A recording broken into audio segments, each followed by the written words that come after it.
It's 7 o'clock. We'll call the meeting to order for the January 14th. Please stand for the Pledge of Allegiance. Coach Boardman, would you lead us, please? Absolutely. I pledge allegiance To the flag of the United States of America and to the republic for which it stands, one nation, under God, indivisible, with liberty and justice for all.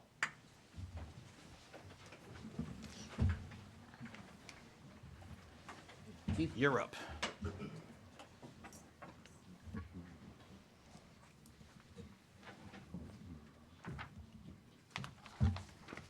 Welcome, everybody. Thank you for coming. Real quick, I was incidentally at a UConn basketball game a couple weekends ago with our esteemed athletic director, actually, and they unfurled this big banner that said UConn World Capital for Basketball or something like that. And I thought we need one of those for Farmington that says Farmington State Capital for Soccer, because 14 state championships in 50 years is a really tremendous accomplishment, with your team getting the most recent one. So thank you very much from all of us. So here is your proclamation. Whereas on November 17th, 2024, the Farmington Riverhawks boys soccer team was crowned CIAC Class LL State Champions for the 14th time in history, 50 years after the program's first state championship. And whereas under the leadership and guidance of head coach Nick Borman, assistant coaches Charles Butterfield, Abe Gleb, Conrad Krupa, Daniel Larkham, Sulav Mukherjee, Jessen Pozo, the Farmington Riverhawks boys soccer team faced off against Xavier High School in the state championship at the Trinity Health Stadium in Hartford, defeating the Falcons 3-1, with senior Logan Drozd being named Class LL Tournament MVP and the team earning the #1 ranking in the final polls in the state of Connecticut. And whereas in the summer leading up to the season, the team held a pivotal meeting to discuss their goals and aspirations and collectively expressed their desire to elevate their program, a Class L school on paper, the team elected to compete at the Class LL level, the state's largest and most competitive division, which showcased their confidence, drive, and hunger to face tougher competition, allowing them to set the tone for a season fueled by ambition. And whereas the Farmington Town Council recognizes the Town of Farmington boys soccer team senior members Brandon Barbosa, Jacob Bauer, Miguel Bolanos Vasquez, Sean Canada, Michael Del Sisto, Logan Drozd, Grayson Ellis, Christian Fierro, Isaac Figueroa Echeverria, Ethan Halstead, Aiden Huang, Andre Kalavenka, Aiden Massey, Kelvin Mucka, Justin Painter, Rupesh Ruparla, Jarly Valley Ordonez, Luke Wagner, Gabriel Wilczak, junior members Jacob Carrier, William D'Elia, Dante Fierro, Alex Coots, Ian Manton, Bryce McMahon, Keen Murphy, Colin Plickus, Nathaniel Ross, Cole Ruskowski, Colin Stabel, Evan Wall, sophomore members Cody Rayburn, Nicholas Simeone, freshman member Samuel Baldwin, for holding on to their beliefs with great tenacity and representing Farmington with high character, sportsmanship, and team unity. Now, therefore, be resolved that the Farmington Town Council, in recognition of the accomplishment of the Farmington High School boys soccer team, hereby proclaims January 14th, 2025 as Farmington High School Boys Soccer Team Day. Dated at Farmington, Connecticut, this is the 14th day of January, 2025. Joe Capdefaro, Chair.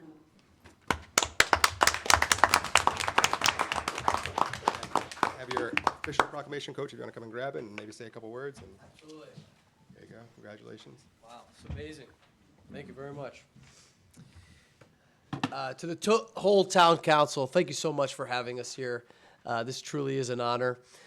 These gentlemen here tonight and the ones that couldn't make it, they are what Farmington is all about. They represent Farmington with high character. They're extremely hard workers. They're incredible students, and they persevere through everything.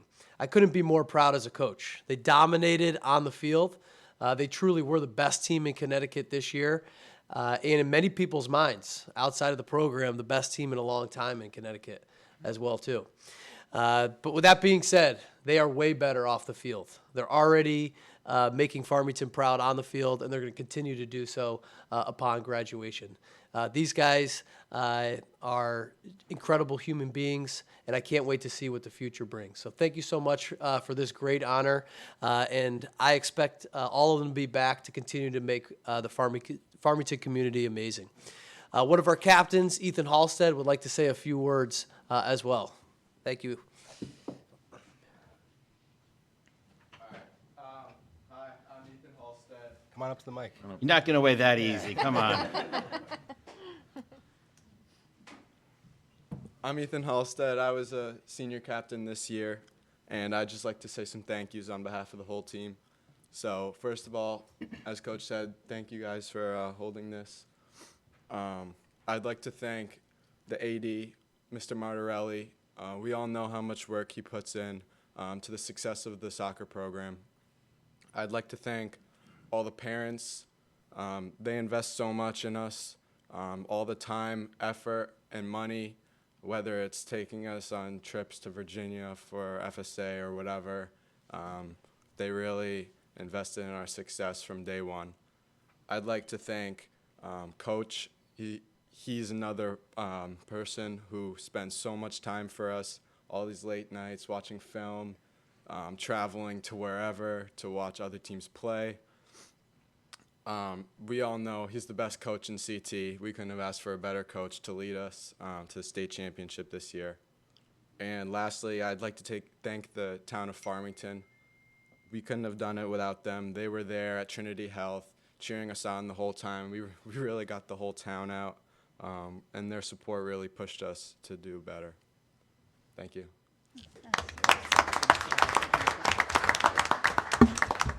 I have to say, I was at the game, and it was amazing to watch. To be with everybody on that sideline and in the crowd, it was just jumping and roaring. And the way you guys fought, the goals you guys made, it was not like watching a high school game. I really felt like I was watching a professional team play. You guys had great continuity. You played well together, and it was the greatest outcome ever. So please, all of you guys come up on the dais with us. We'll take a group shot so we can personally thank you. We all know that kid from Xavier was offsides in that goal too. Made the game interesting. Yeah. Do we sit? No, you said I was going to shake their hand. Oh, okay. Congratulations. Congratulations. Thank you. Hey, thanks so much. Appreciate it.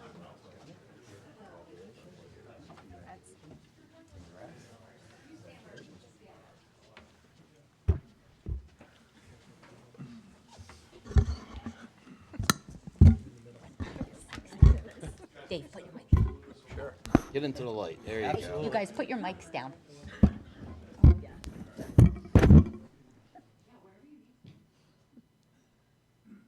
And Farmington's not a soccer town, it's the soccer town.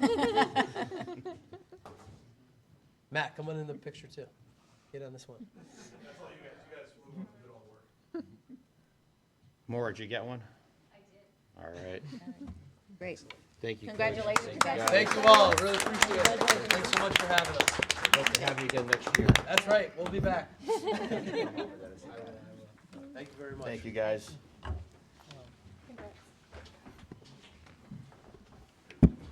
Thank you very much.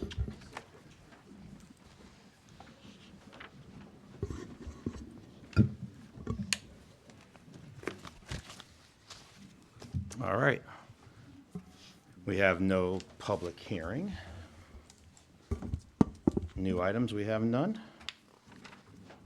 We will go to public comment. Anybody in the chambers like to say public comment, please step up to the podium. State your name, and you have 5 minutes. Tim, you're not the only one tonight.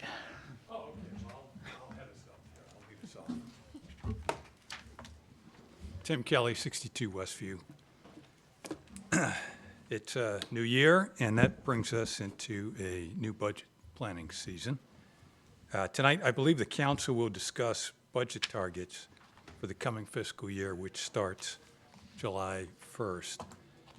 It may be helpful to put in context our most recent budget history before we look forward.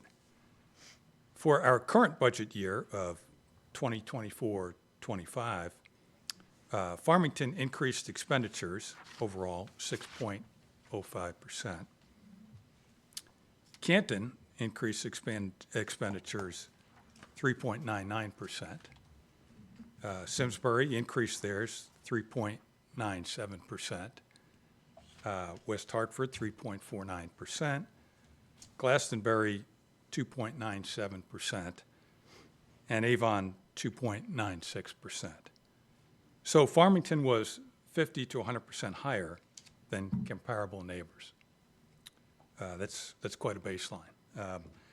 In your meeting package, there is a 3.4% inflation number called out.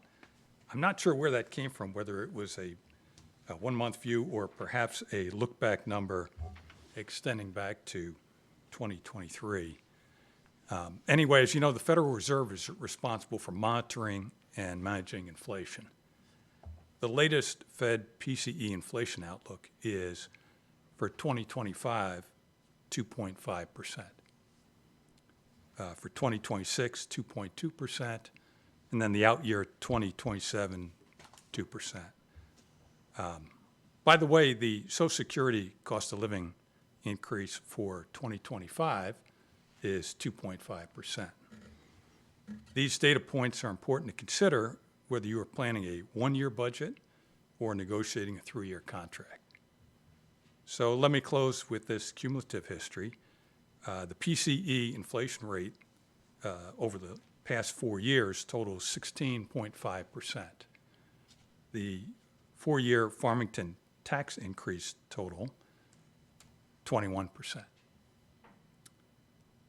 A council budget process that delivers a plan with 5% plus expenditure and tax increases would not be appropriate or in the best interest of constituents. Thank you. Thank you, Tim. Anybody else, please come up, state your name, address, and you have 5 minutes. Individual. Ann Newberry, 23 Hatters Lane, Farmington.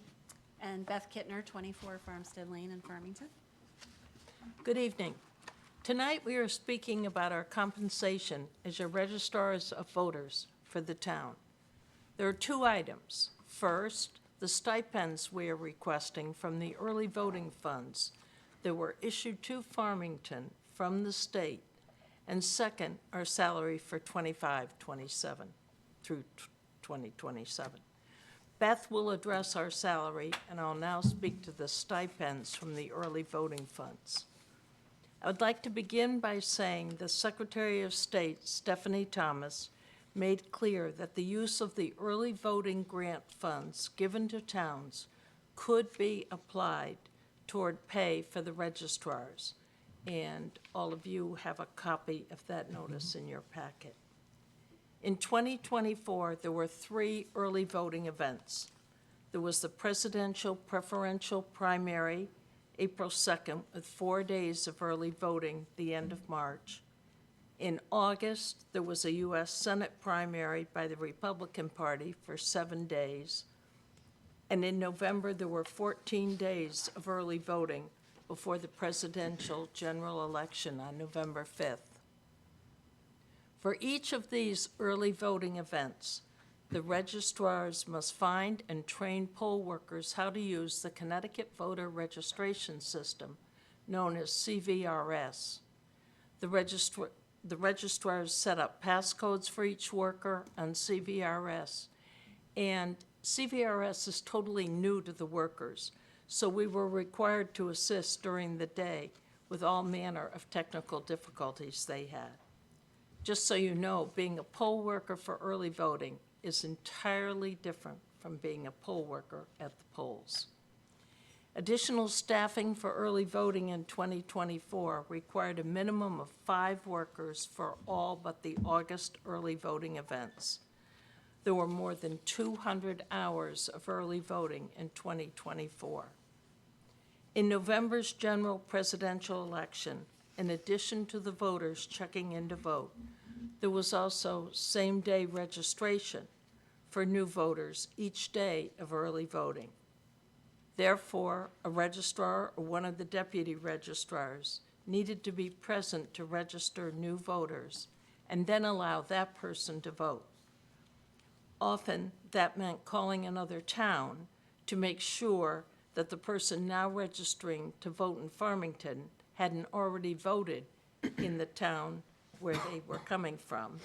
And in addition, the same was true. Towns called us as they were registering voters to make sure that the voter from Farmington hadn't voted in Farmington before going to the other town. At the end of the night, all envelopes with voted ballots were counted and locked up in a secure, fireproof file cabinet until the next day when the registrars transferred the envelopes, called chain of custody, to the town clerk, where they were again counted and put in the town vault. At the end of the evening, after cleaning up the pavilion where early voting occurred, the registrars locked up the pavilion and also town hall. The additional hours required of the registrars, whether it was an 8-hour day or a 12-hour day of early voting for 4 or 7 or 14 consecutive days, meant we needed to be available the entire time, often putting in 12 and 13-hour days consecutively. And as many of you may know, early voting was very popular this past fall. In those 14 days of early voting in Farmington, there were more than 7,000 voters who voted early and 750 new voters. Based on the increased hours leading up to early voting and during the early voting sessions, we are recommending the following stipends for the registrars from the early voting funds received from the state. And you're at 5 March. minutes. What? You're at 5. So if we're going to do 10, you're at 5, so. I don't know what you're saying. You're at For 5. 5 minutes. Oh. You want to just say that they have the copies? Okay, you have copies of what we asked for. So I'll stop. Thank you. And Anne had herself timed right at 5 minutes. Got pretty close. So every 2 years, the town council sets the salary of the registrar's new term. So that may be new for some of you who have just joined the council, but we understand that the council will be considering the salaries of the registrars for our new term, 2025 to 2027, between now and your February 11th meeting. So we wanted to take the opportunity to let you know some information, explain what we do year-round in a typical week, and what we do to prepare for and run an election or referendum, and give you some other information that we think will be helpful in your consideration of our requested salary increase. So the registrar's job has changed quite a bit over the years. There was a 10-year increase in the voter rolls of 19.5% and a 20-year increase of 28%. So things were already kind of gearing up prior to the start of our new term in 2023. New tabulators and electronic poll books were implemented all within the past 15 years. And in the past 2 years, as you know, just since we took office in 2023, we've had to plan and manage and implement the early voting program. And we have more changes coming this year. New tabulators in the spring, which are very much needed, and that should be prior to our budget referendum in May, and a new voter registry system that we need to learn. So we're going to be doing a lot of training of ourselves, and then training of our poll workers and other staff, our deputies. So both these changes, we expect to be some major adjustments during the learning curve. And so while the registrar's public hours are 3 days a week for a total of 15 hours a week, the job really requires 20 to 30 hours per week just to kind of accomplish the basic immediate needs and keep up on everything. Maintaining the voter rolls is one of the primary things we do. In the last year, we've done a total of 7,201 transactions, changes to the voter registry, whether that's additions, changes, removals. So that's a pace of about 28 to 47 transactions a day that we're in just to do the voter registry. And we do a canvass every year from January to April. We're required to reach out and contact voters registered in Farmington where it looks like they may have left town. That could be anywhere from 1,000 to 2,000 letters that are mailed. They're supposed to respond back to us. And so that goes on for a number of weeks that we're processing that. So that's kind of another bump in our job and workload. Ann already talked about early voting. It was a lot. Registrars needed to be present quite a bit just to do troubleshooting and assisting moderators and staff because of how busy it was, along with SDR. So it was long hours, many days in a row, but what got us through was that voters were happy with the program. So that kind of pushed us to make it through those grueling days. So that paints a picture of what's involved in our work. But we did also look at salary comparisons to offer you. We surveyed registrars in other towns in Connecticut that are a similar size. I just want to caution everybody on the council that that is very difficult to do apples to apples because they work different hours. They may have office support staff. Their deputies might work near full-time or full-time. So there's a lot of differing factors there. But of those we surveyed, registrars earn between $29,500 a year and $56,900 a year. And you have a chart that lays it all out and gives you all the towns and what we were able to find out. Some receive stipends for voting events. Some of these registrars receive benefits. The registrars in Milford recently received an increase of 45%, and the West Hartford registrars' salaries were increased by 58% with additional stipends for voting events, and the town matches contributions for them to their deferred compensation plan. So they get some benefits. The other thing we looked at for comparison was Town of Farmington employees. For another comparison, we looked at salaries of about 5 non-department head positions, and the average annual salary of those positions in 2023 was $85,200 a year, and that's a 35-hour work week. So if we prorate that to 25 hours a week, that is $60,492 annually plus benefits, and we don't get benefits. So this is more than twice the registrar's current salary, excluding the value of benefits.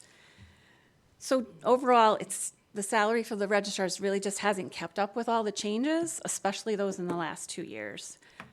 Registrars were typically given a modest raise for cost of living every 2 years, but there's just been such significant changes in the past 2 years that have added to the responsibilities, the knowledge and the skills and training that's required, and an increased workload. That's 5 minutes, Beth. Okay. So I should just at least say what we're requesting, if you don't mind, if you would give me that. So we're recommending that the town council set the registrar's annual salary for the 25-27 term at $42,300, and then with stipends for each voting event that kind of help even out whether or not we have 1 or 2 voting events in a year, or 2024, which was quite the killer with 4. So kind of helps even that out. We've joked before that we're sold a bill of goods. We didn't really know what we were getting into when we were considering taking on these positions. We were told it's a 15-hour a job per week job, but really it's a lot more than that. But I just want to say we really love what we do. I think I can speak for Ann. We take it seriously. I think we've done a good job running elections in a way that's good for the Farmington voters. And so we've learned a lot, but Thank you we're both happy very to do the much. work. Thank you for the time. Anybody else would like to step up and make public comment?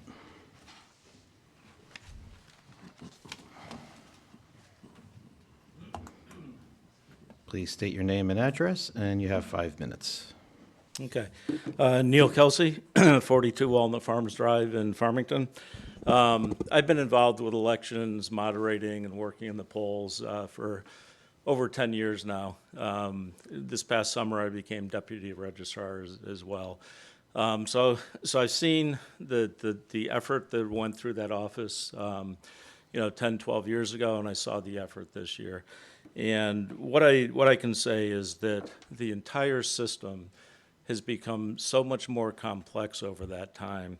Early voting is just a piece of that, but that was a critical piece of it.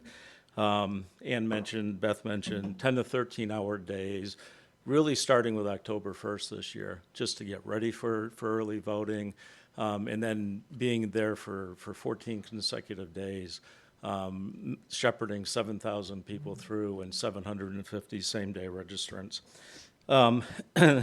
I'd also add that not only has the election become more complex, but there's a lot more focus on voter integrity. And when I was in the office testing tabulators and things like that this year, the phones were ringing consistently, 20, 30 calls in a couple of hours. People asking, because they were getting emails and they were getting postcards in the mail, make sure you're registered to vote before the election. So people were coming into the office, the phones were ringing, and that takes time from the registrars away from what the other stuff that they should be doing to run the election. So it just means more time, more effort, more complexity for them.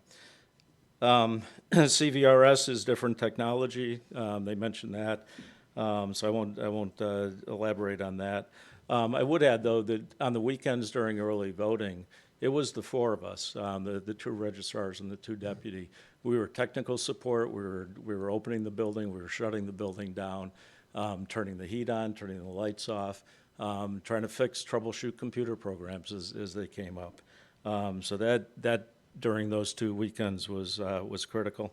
So the bottom line, increased hours and complexity of the election cycle has dramatically changed the roles and responsibilities of the registrars. And I believe that their salary needs to be commensurate with the new reality. This is all critical to run safe, secure, and fair elections, which I think we do a pretty good job of in the town, and I'd like to see that continue. Thank you. Thank you very much. Anybody else?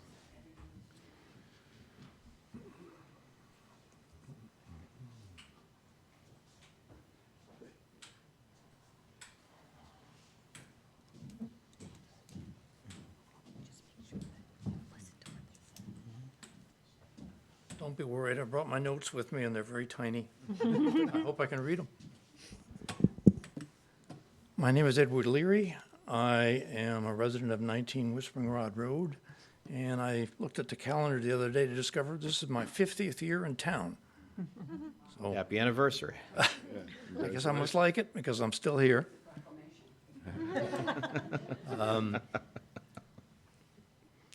I have been the registrar of voters prior to these folks, working in the job for 22 years, and I've seen a lot of changes over that time, naturally, and I thought, well, maybe I should come in and talk about what was before and what is now. Who knows what the future will be.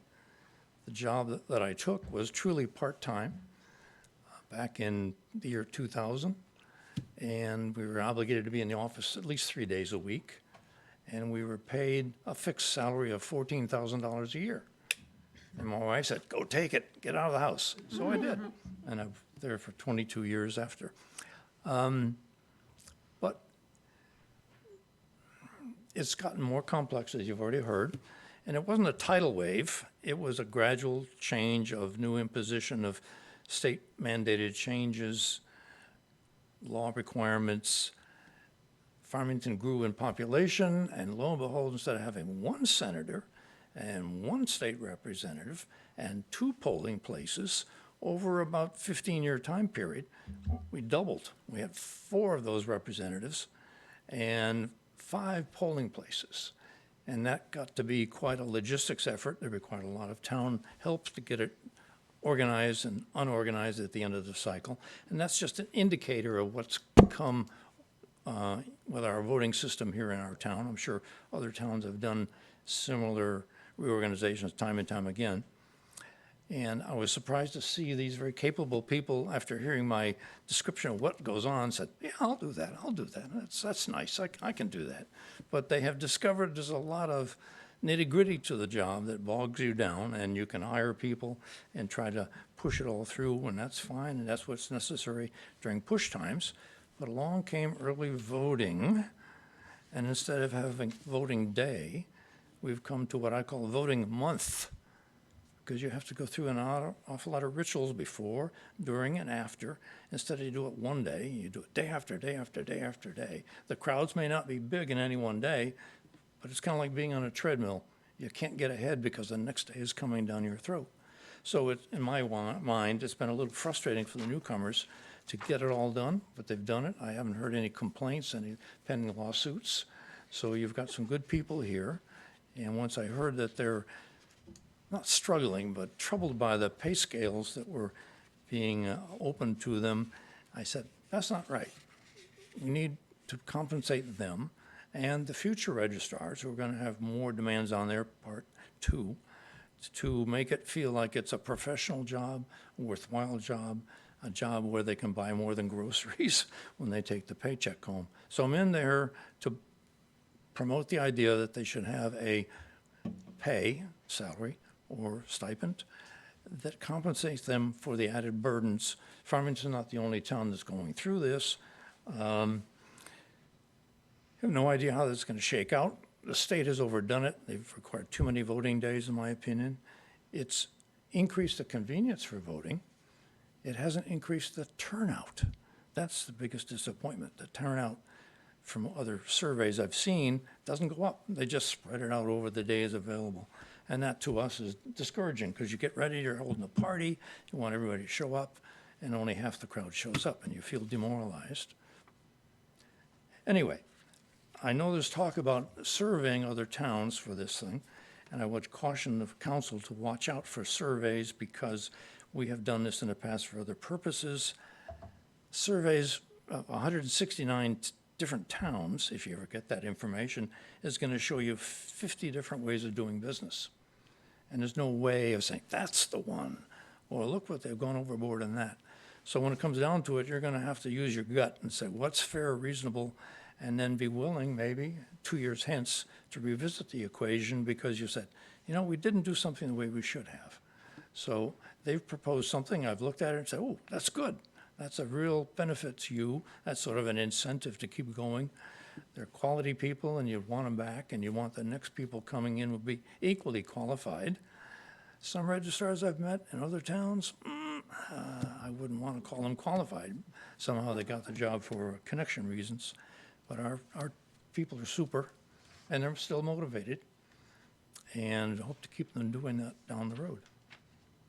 Thank you. Very good. I go aside a little bit here. But you hit it right at 5 minutes, so it was good timing. You hit it right at 5 minutes. Have I passed my red line? Yes, sir. Oh, and I was going to praise you, Joe. I'm sorry. It's okay. Joe just found 5 more minutes. Yeah. No one ever does it, so don't go breaking that rule, okay? Thank you so much. Anybody else?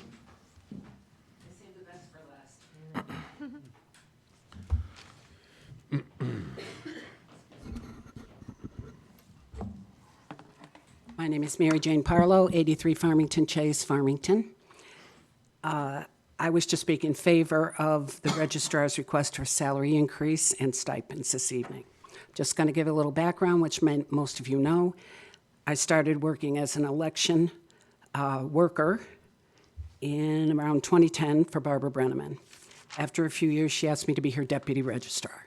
At that time, I was still working, so I wasn't coming in at all, mostly after school for whatever she needed me for.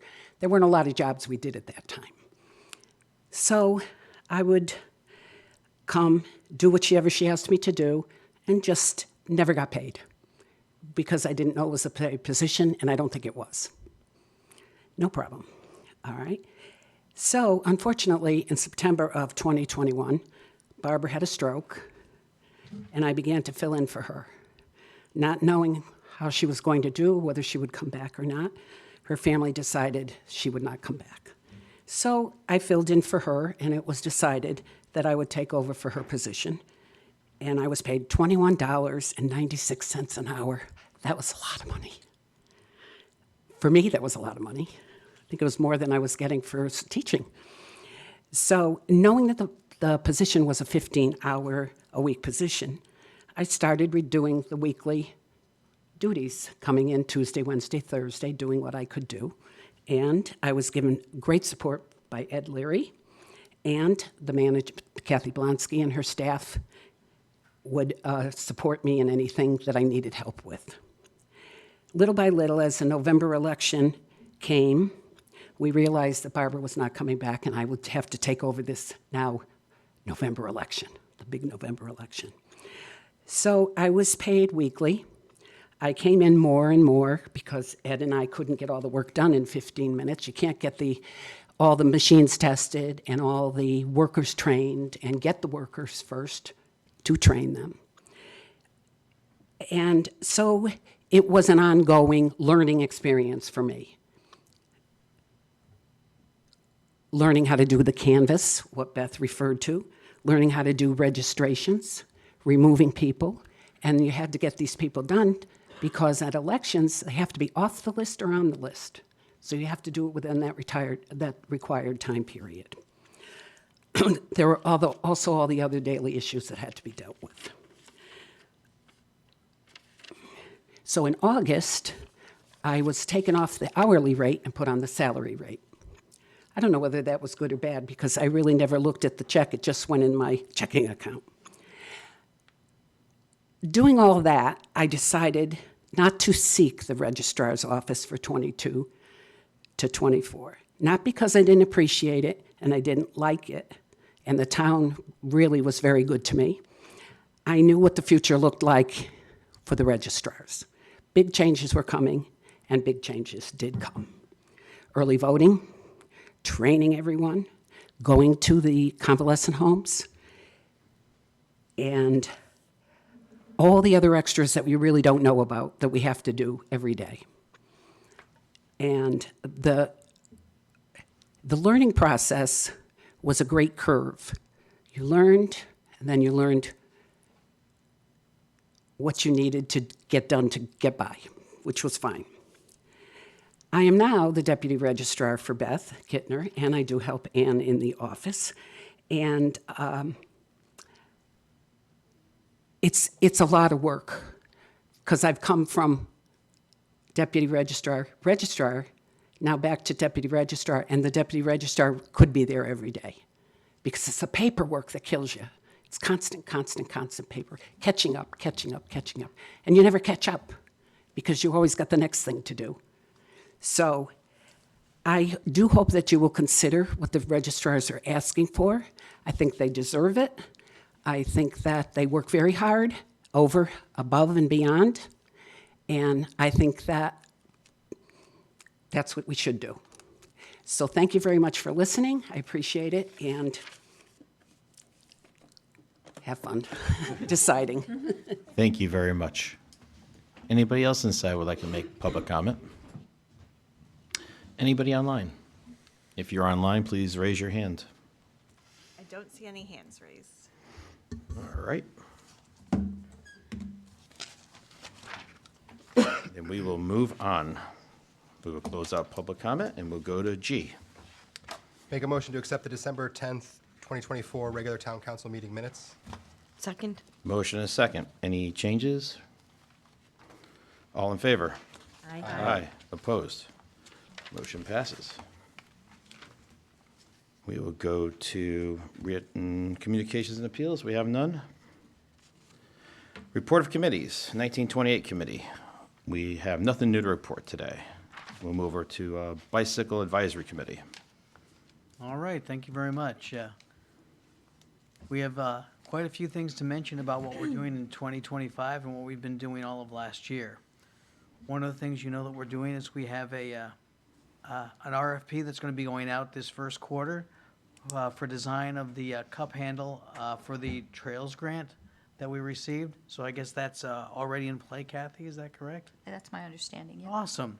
Thank you very much. We also have the water cooler in play, right? You mean the water fountain? The water fountain, yes. I think that's done. Oh, wonderful, wonderful. Yeah, I heard it was going to happen after the leaves. We just didn't talk about it. Yeah, So. yep, my understanding that it is. Okay, we will let the water flow. Perfect. Riders and pedestrians will be very happy to hear that. Yeah. We also have some new signage which has been approved. We have 3 signs that are going to go in the flats to remind drivers to slow down and give some bikers space by 3 feet as they ride on the road. And we also are going to have your speed sign on 177 to remind people of just how fast they're going and to please be aware of bicyclers and pedestrians because they're out there and there's so much more distracted driving out there these days. We also have in the planning stages for the beginning of next year some bike repair classes and some commuter and traveling classes. So we want to make sure that education is going to be one of the key things that we do in 2025 for the general public and for school kids and for families who want to enjoy biking on the trails and in our community. We also have some web updates that will make our page more streamlined and more user-friendly with new and more up-to-date information and maps. So that's what we have going, and you will hear more in the future. Thanks very much. Thank you. High School Building Committee. I don't have anything new to report since my last report, but our next meeting is tomorrow at 5 p.m. in the library at the high school. Thank you. Green Efforts. Green Efforts. I sat in for Amy at the meeting on 1/7, and the biggest thing coming out of that meeting was that planning has begun in earnest for the annual townwide cleanup, which is Saturday, April 26th. As always, we're hoping to make this year's cleanup have the most participation of all residents. So form a team, go solo. You can start cleaning up officially for that contest, I think, the week of, or actually, I think it's the beginning of April. John Vibbert was letting us all know you could start cleaning up whenever you want, but April 1st for the contest. Keep your bags, go and weigh them on the 26th. We're going to have prizes, gift cards, and things like that. It'll be fun, and then it makes the town clean. The next meeting is Tuesday, February 4th, at 7 p.m. Thanks. This would be a true Team Vibbert type of. Well, John smoked me last year. I mean, he was collecting he came in with like hundreds of pounds, so. Thank you. So we'll go to report J, report of the chair. So again, as we just heard from our registrars and deputies, thank you very much. We will have a sit down. I think it's time for us to sit down, overgo your work scope, your workload, your responsibilities have definitely changed in the last couple of years. And again, thank you both, actually all four of you, for all your hard work in this past election. I know it couldn't be easy running all those hours and days, so thank you. So I talked to everybody, and I think what we'd like to do is work with the registrars to update their job description, which will include their scope of duties and responsibilities. Obviously, today we started to get a little clear understanding of the hours that are going to be needed and dedicated from today on forward. Help prepare salary recommendations. I was asked the town manager and his staff, as you guys did, to look around and see what other towns are doing. So thank you very much for giving us some of that homework already. And with assistance of our staff, the registrar of voters, if anybody, Patty, Brian, or Dave, please let me know after the meeting if you'd like to be part of this group with myself as we sit down and figure this out. I'd like to get everything done before our February meeting so we can get it all done at that point. And for the rest of my report, second installment of real estate business and personal taxes are due. The final day to pay without penalty for January installment bills is February 3rd, 2025. Town offices will be closed on Monday, the 20th of January, observance of Martin Luther King Day. Regular hours of operation will resume Tuesday, the 21st at 8:30 p.m. For town residents, trash collection service for Christmas trees started yesterday, and this will go on for 2 weeks. And we celebrate a nice happy birthday for K9 Nash on January 8th. He is a big, I think, 3 years old? So happy birthday to Nash. 21, man, he's legal. Dog years, absolute. And please continue all town business events on Explore Farmington. And we'll move on to. So, Mr. Chair, can I just ask a question, if I may? Okay. Under reports of committees, do we have a chance to ask anybody? I know, like, the 1928 committee, and there was another committee, and... No, we usually just do the reports. Okay. But, like, there wasn't anything reported on the 1928, like, is it the same as it was a month ago? Yeah, we didn't have a meeting. We just canceled because everything's still going on. Got it. We're in the process of signing the contract with the.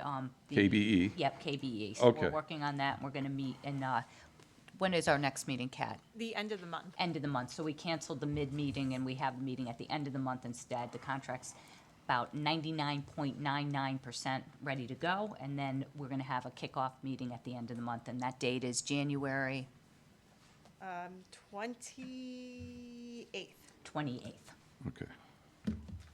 That's where we are. Okay. And then on the high school committee, can I ask a question? Or am I out of order? I mean, you're looking like I'm out of order. Well, yeah, we usually do just reports of the reports. Okay. Then I I'll appreciate if there's okay. anything of importance we can Okay. hammer out after. Thank you. Board Liaison of Education. Board of Ed met last night. What they discussed, what I hope would be what will be a really helpful service of a pilot program to bring Connecticut behavioral health into the high school. Essentially, this would be at no cost to the school district, and it will be bringing therapists, making therapists available in a place in the high school to meet with students, faculty, staff. This is your traditional therapy. It's your ongoing weekly type sessions.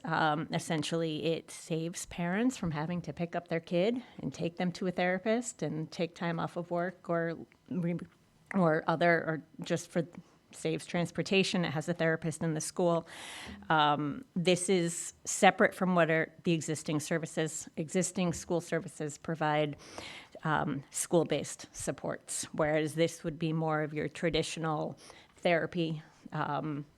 And the Connecticut Behavioral Health provides clinicians and work, and essentially the school's obligation is to cooperate and provide a meeting space for these students. The board also began budget discussions. There was a presentation about the technology budget, and the drivers for the technology budget are increasing licensing costs, cybersecurity, and restoration of of items that have been funded by ESSER in the past.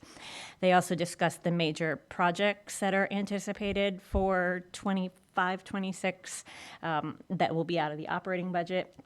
And then they voted on the capital projects plan, unanimous support for the proposed capital projects, which will be presented to town council in February when we discuss the capital budget, the capital plan. The next meeting is January 27th, and the full budget meeting for the Board of Ed is Saturday, February 1st at 9 a.m. Thank you very much. Conservation Inland Wetlands. Conservation Inland Wetlands met last week. Yes, last week. There was a hearing regarding the Batterson Park proposal from the city of Hartford. This is the plan to open up the park and make it fully accessible to the public. As a note, there will be no swimming. The water quality does not meet standards for swimming, but they are proposing boating dock for canoe and kayak that will be held by Riverfront Recapture. There'll be multi-use trails, and it's contemplating the restoration of some of the wetlands that are currently paved. The public hearing was close to 2 hours, and they extended the hearing to the next meeting, which is January 22nd. They also heard 2 other applications for more routine types of wetland activities, including Tunxus Country Club had a proposal to restore a culvert in the area, and that required the commission's approval, and it passed. Thank you. Farmington Historic District. I'm sorry, EDC. Economic Development. The meeting for EDC was, I'm sorry. They're working on a lot of different things right now. Nothing really to report at this time, though. All right, thank you. Farmington Historic District. All right, thank you. That's our December meeting was canceled, so at the January meeting, which will be next Tuesday at 5 o'clock right here, we'll be doing the election and installation of new officers. We're continuing to discuss the expansion report, which is underway in making the historic district a little larger. And I want to thank all the citizens in the historic district who continue to work with the Historic Commission to make sure that we keep it a historic village, and they're working on making sure that everything is in line with, the historic requirements of the village. There have been some installations that they're looking at that aren't quite up to what they want to be, so we're trying to stay true to what we expect our village to be, and I think everyone's doing an excellent job, and I thank the community for staying involved in that. Excellent, thank you very much. Human Relations. The Human Relations Committee has been meeting roughly every other month. In particular, the Social Media Subcommittee has been very active in making posts on Facebook, and they're working on an initiative to feature local restaurants or restaurant of the month, primarily for diversity and inclusion, focusing on more ethnic restaurants and bringing folks into the community and giving folks an opportunity to talk about their businesses and their food that they offer. And they are also exploring other opportunities to promote inclusion and encourage learning about other people and other cultures. One of the things they're considering is it's referred to as a human library. Essentially, it's set up at your public library, and people volunteer to talk to.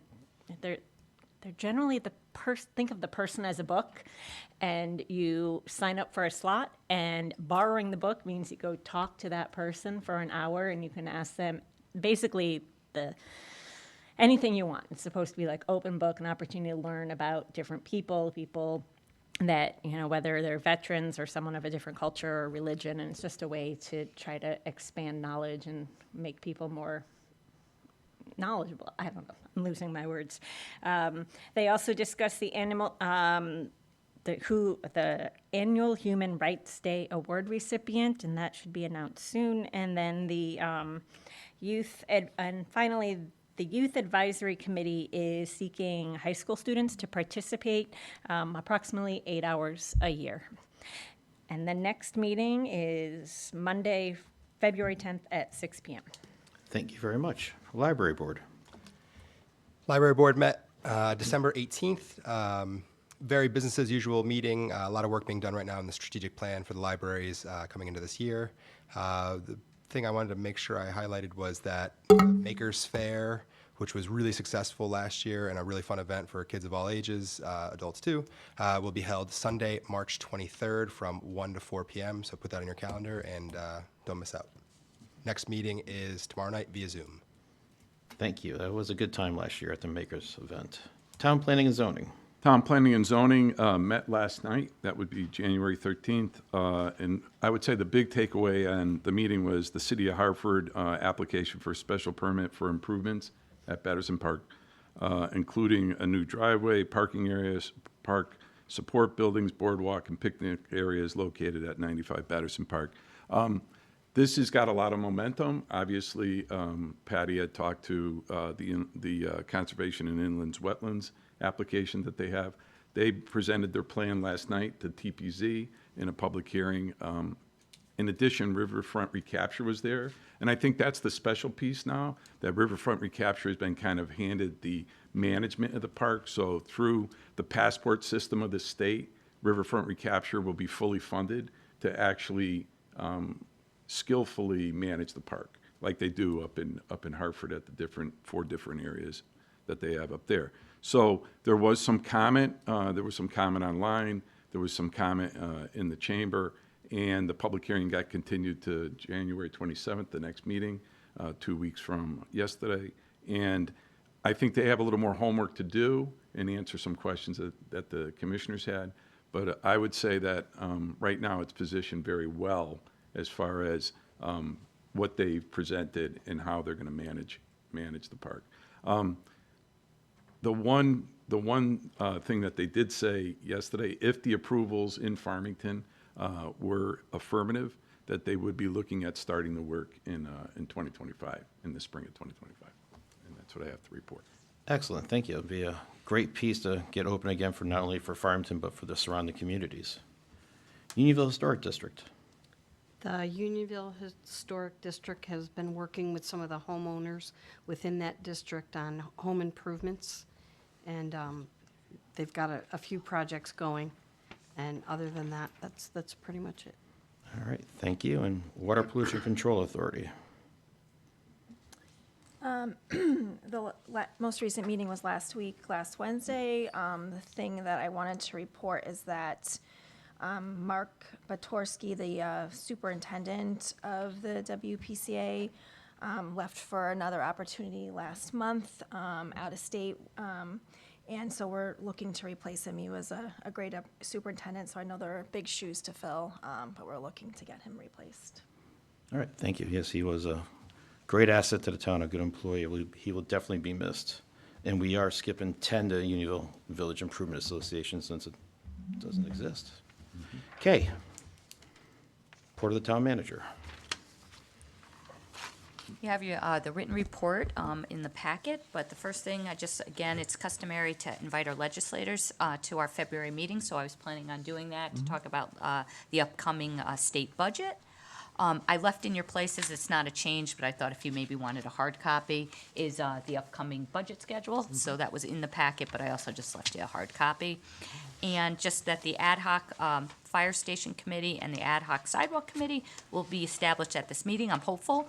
And it's my intent to try to hold the first meetings on Tuesday, January 28th. So after we find out who the committee members are, I'll reach out and we'll try to schedule those meetings on the 28th, and then we'll establish meeting schedules after that. Excellent. And we have, I believe, for the sidewalks, we'll have Brian and Keith, correct? And for the fire departments will be Dave and Amy. Very good. Excellent. Thank you. Can I get a motion, please? Make a motion to accept the town manager's report? Second? I have a motion and a second. All in favor? Aye. Aye. Opposed? Motion passes. We'll move to appointments. Dave, do you have any appointments by any chance? No appointment. All right. We'll go to, L21. there you go. Make a motion that Amy Palumbo be appointed as liaison to the library board and be removed as member chair of the Green Efforts Committee effective immediately. Second? Motion and a second, and again, that is for the schedule conflict. Any comments? All in favor? Aye. Aye. Opposed? Motion passes. Make a motion that Keith Vibert be appointed as a member, chair of the Green Efforts Committee, and the removed as liaison to the Library Committee. Second? Motion and second. Any comments or questions? All in favor? Aye. Aye. Opposed? Motion passes. On to M. Do we have any old business? No. So we'll go to N1, please. N1, make a motion to set a public hearing for February 25th, 2025 at 6 PM in town, on the town manager's proposed 7-year capital improvement plan. Second. Motion and second. Kathy? Just the typical schedule, we'll have the public hearing first, the Board of Education will come in and go through their capital plan, and then the town departments will come in. Typically, we do not take any action on the capital plan, and then we address it again in mid-March, but we get through that, so that's helpful for us when we go through the budget season. Excellent. And we do questions, or that's just basically presentations? Nope, we do questions, we go through it in detail. Perfect. Any questions for Kathy? All in favor? Aye. Opposed? Motion passes. N2, make a motion to request the Town Planning and Zoning Commission review the Meadow Road Sidewalk Project for a report under Section 8-24 of the Connecticut General Statutes. Second. Motion and a second. Kathy? If you remember, the town received a small town economic assistance program, a STEEP grant for funding to install a sidewalk on Meadow Road in Farmington, beginning at the intersection of New Britain Avenue and Meadow Road and continuing to Wisteria Lane. Town staff has completed the design of the new sidewalk. The next phase of the project requires that the town council send the project to a TPZ for an 8-24 report. Just for information, an 8-24 report is needed because we are making improvements to a roadway with the sidewalk. The town is also in the process of submitting the project to Inland Wetlands Commission. After that approval per Chapter 16932, Article C-E, the next steps in the process will be a public hearing for the abutting property owners. So we are moving along with this project. Any questions? All in favor? Aye. Opposed? Motion passes. N3. Yeah, I know, I just have a different N3 because I printed it off before. So I'm really, I got it. To make a motion to approve the 2025 blighted building list. Second. Motion second. Kathy? As you can see, we have the 4 items on the, that we're recommending for the blight list, and there's quite a bit of notes on each one of them, and I'm recommending that they stay on the blight list. Any questions? Quite extensive. All in favor? Aye. Opposed? Motion passes. N4, make a motion to consider and take action on the budget targets for the 2025-2026 fiscal year. Second. Motion and second. Kathy? As you can see, I did attach some information for you to review. That is the tax rate history, adopted expenditures, the 5-year expenditure average, general fund CIP allocation history, expenditures versus tax rate, and the financial forecast. Just as you know, in the past, the town council has set budget targets for the town manager and for the Board of Education. At times, the town council has set expenditure targets, and other times an overall tax rate target was given. In recent years, the town council has set a specific expenditure target. All information is not compiled for the budget, including revenues, and state aid is not available. In creating the town manager's budget, there are several factors that I review as we start each budget season. First, I look at fund accounts at levels that will enable service levels to remain at high standards. Second, I review the entire budget with cost-saving measures. And lastly, I review potential budget drivers. Below is information that may be helpful as you review the possible targets. Cost of living, our collective bargaining contracts. We have two, our police, which is a large bargaining unit, and fire. Our other contracts are about 3%. Last year's budget appropriation of $1.2 million from fund balance as a revenue line item. Consideration must be given on how that appropriation will be handled in the fiscal year 25-26. Last year's budget funded a recreation director for a position for half a year. This fiscal year, 25-26, it's expected to have funds for this position for the entire fiscal year.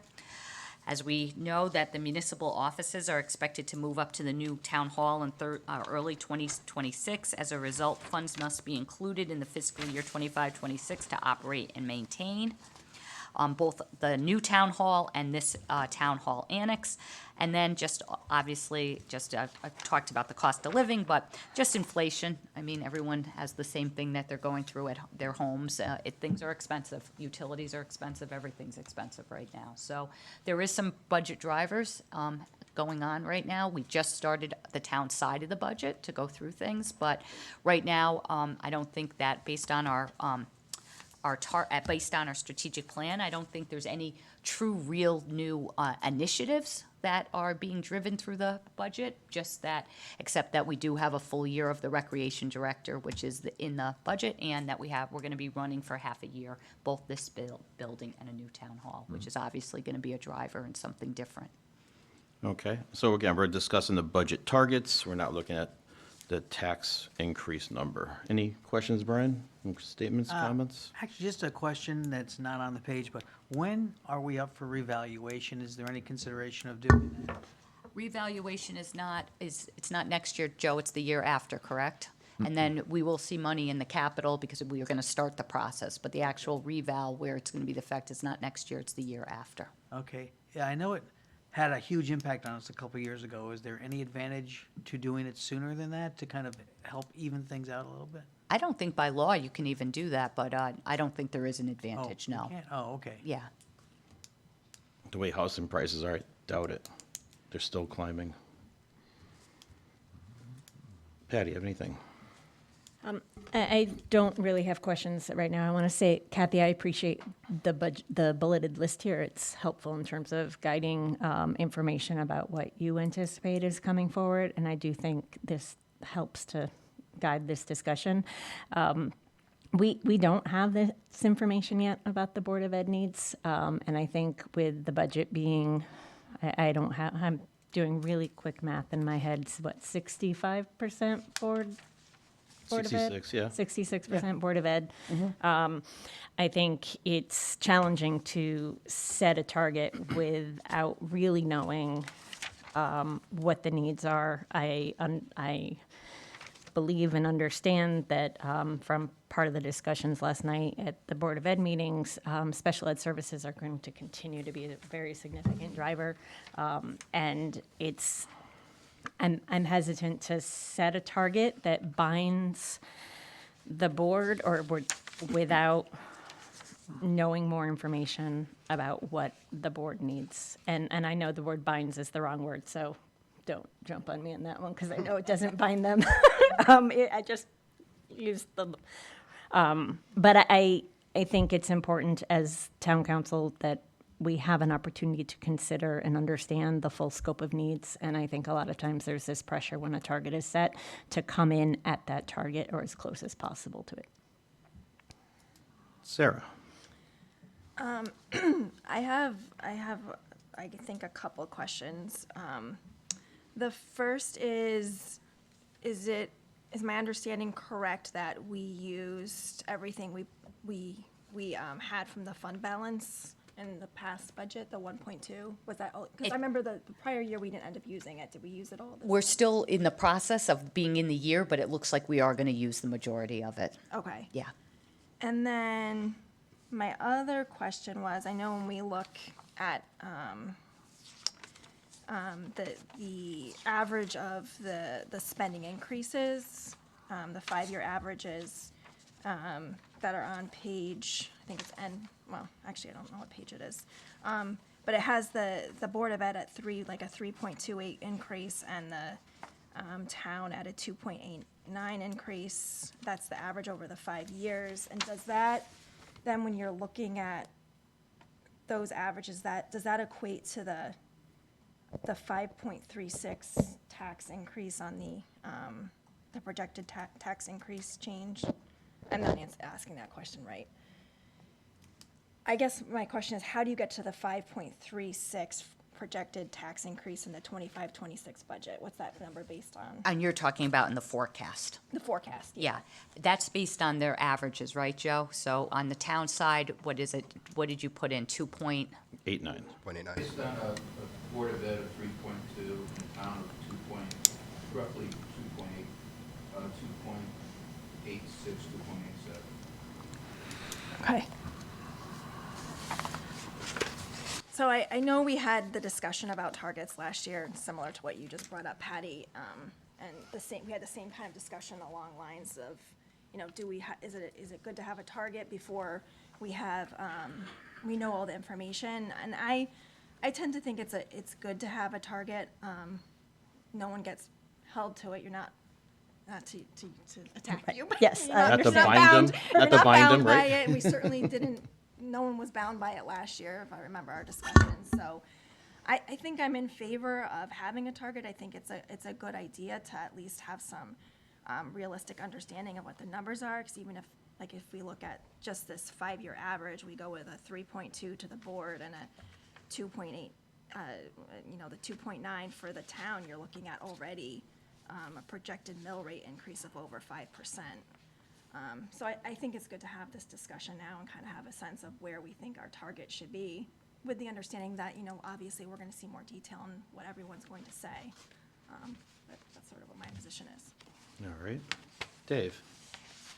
Well, I definitely value what Patty said, because obviously that's kind of where I was last year. Although I think the target is a little more realistic than it was last year when we were talking about targets. So I kind of am with Sarah on this, where I do think this target is been built in a way that is fairly accurate, and that doesn't mean it's going to come in. We're going to have to do our work on this to see what we can do to drive this thing to where, we don't just necessarily take that as a given.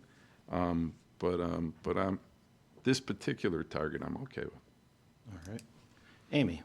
I'm good with the targets too. I think that everybody's point is pretty much the same. It's better to have a target and try to stick to it.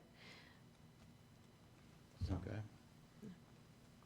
I agree. I mean, anecdotally, just working with the library board, I know that they specifically asked where I thought their target would be, because they said it makes it easier to forecast and to prioritize needs. So I think that that's a key thing about a target too. So, and the reason I would do it beforehand is because, these areas of town that are in control of forecasting their budgets are going to know more about what their priorities are than we will. So if we can set a target and have them sort of work to prioritize, when we talk to them, we'll be able to feel more comfortable that they're getting what they need. And then obviously, again, not to beat a dead horse, but we set targets last year, I think, too, and there were still departments that came in over target. So I think people do feel comfortable coming over if their needs are above and beyond the targets that we were at. So I agree with where Sarah was at and what's in our forecast here. All right. Now, I do think we stick to the targets. I know it makes it a little difficult, but it's easy, I think, to always add stuff in at the end instead of trying to keep on cutting at the end. You know, go through that exercise, see what's a want, what's a need, and go ahead and present those budgets to us. You know, the hard part is being the financial body. We all want to be, you know, giving away things to make everybody happy and keep everything going, but in the other aspect too, we gotta stay mindful and do the job that we're elected to try to keep our tax rate low, keep our elderly, our handicapped, our veterans, our single parents, our parents, everybody in a good standing that they're able to be comfortable living in our community and prosper in our community. If I could just say one thing, I would say it's a somewhat of a mischaracterization about if you don't have a target, you're kind of giving away things. I think what Patty, my colleague's talking about, is driving a budget that has the information presented and then coming up. So I would just say that I'm all for this target because I said the target's fairly accurate.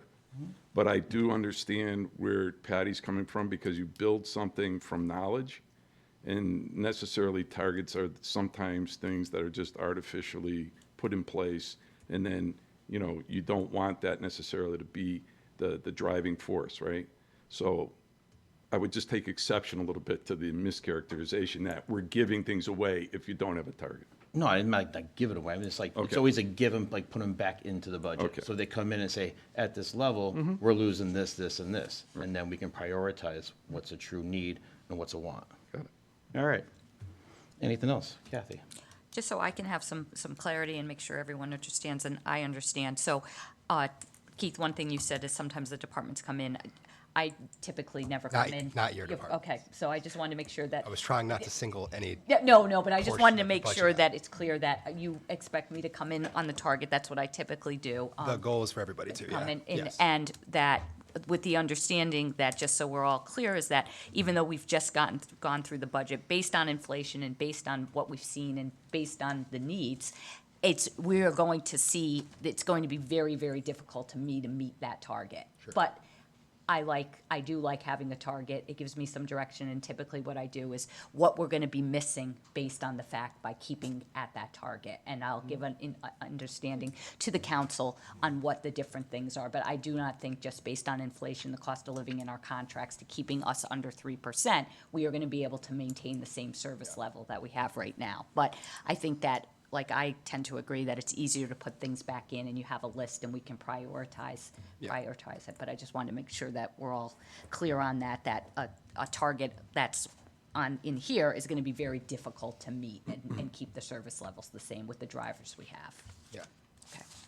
Any other questions? All right, Keith? All right, so to be clear, I'm going on Joe's number, or what we talking? 3.2 for the Board of Ed and a 3 for the town. Okay, that's what I thought. So I'd like to make a motion to set the budget target for the 2025. I'll get there. It's warming up. I'd like to make a motion to set the budget targets for the 2025-2026 fiscal year for the Board of Education at 3.2% and the town services side at 3%. Second. Motion is second. All in favor? Aye. Aye. Opposed? Nay. Motion carries. 5. Okay, I'm with you. 5. I'd like to make a motion to establish a town council ad hoc fire station committee. Second. Motion is second. Kathy? You have the motion, and again, it would be to work with the town staff to conduct a comprehensive review of the facility studies, the cost, the needs of the fire stations in town.